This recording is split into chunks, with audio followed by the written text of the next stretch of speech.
전세 사기 여파로 불안 심리가 확산되는 상황에서 전세 가격도 하락세입니다. 역전세와 깡통전세 위험이 전세 시장을 뒤흔들 조짐입니다. 전국의 전세 가격이 떨어지고 있는데 유독 분당은 비껴났습니다. 리모델링 단지 3곳, 2,300여 세대가 이주를 시작하자 이주 수요가 분당 일대의 전세 가격을 끌어올렸습니다. 성남 분당구의 아파트 전세 가격은 5월 둘째 주부터 상승 전환해 8주째 오름세를 이어가고 있습니다. 기존에 한 6억대에 거래됐던 것들이 7억에서 7억 5천까지 거래가 됐었으니까 2년 전 가격대입니다. 그러니까 2년 전에 거래됐던 최고가 근접한 금액까지 원하는 중형 아파트들은 그 가격까지 회복을 했다라고 보시면 될 것 같아요. 이처럼 이주 수요가 전월세 시장에 미칠 파장에 대비해 특별법은 이주 대책 수립을 지자체의 의무로 했습니다. 이주 단지나 순환형 주택을 마련하고 정비 사업을 진행해 재입주를 한 다음에 다음 구역을 순차적으로 정비하는 순환 정비를 하라는 겁니다. 이주 대책을 주도해야 하는 지자체들은 이주 단지 조성이 어렵다는 입장입니다. 실제 이주단지에 대한 대책이 없다면 일기 신도시 도시정비 사업 자체가 이게 가능하지가 않습니다. 그리고 성남같이 이렇게 주거 지역의 밀도가 높은 데서는 그런 특별한 대책이 없이는 이주단지를 만들 땅이 없어요. 이주 단지 대신 이주비를 지원하는 방안도 고려 중입니다. 이주비 지원은 대안이 될 수 있을까요? 취재진은 이주를 마친 분당의 첫 리모델링 조합의 협조를 받아 조합원들이 어디로 이주했는지 주소지를 파악했습니다. 주소를 확인한 440여 세대 중 성남시의 남은 세대는 199세대로 절반이 안 됐습니다.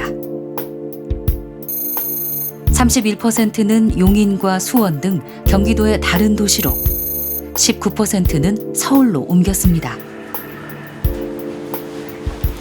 이주자의 절반 이상이 지자체의 경계를 벗어나 지자체가 주도하는 이주 대책의 실효성에 의문이 제기됩니다. 4천만 원의 그런 주거 지원비를 받았다 그러면 주거 지원비를 안 받은 그런 옆에 있는 구역이 아닌 곳에 사는 주민들은 경기에서 밀려나게 되는 거거든요. 그래서 이 구역에 있는 주민들이나 세입자에 대한 지원에 대한 어떤 그 사회적인 대가는 구역이 아닌 사람들이 밀려나는 결과를 만들어내요. 다른 원하지 않았던 부작용들이 정비사업 구역이 아닌 다른 주민들에게 피해로 갈 수 있다는 게 우리가 되돌아봐야 되는 그런 이슈가 되는 거죠. 일기 신도시를 포함해 앞으로 10년간 정비 시기를 맞게 될 수도권 아파트는 193만 호. 앞서 20년간 정비 대상이 된 아파트의 2.5배에 달합니다.